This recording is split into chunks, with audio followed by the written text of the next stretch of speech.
Pues nada, aquí estamos con Sara y Pablo y vamos a hacer un fantástico pastel de calabaza y chocolate. Qué rico, tenemos la calabaza que la acabamos de sacar del horno. Y con esta calabaza, mantequilla que tenemos aquí, harina, azúcar y huevos, haremos una masa. Y también vamos a hacer una masa por otro lado de chocolate.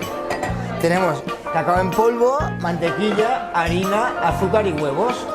Con un poquito de levadura química y todo nuestro amor y nuestra gracia, haremos un fantástico pastel de calabaza y chocolate. Una receta muy sencillita y ahora que es temporada de calabaza, seguro que la podemos hacer cuando queramos.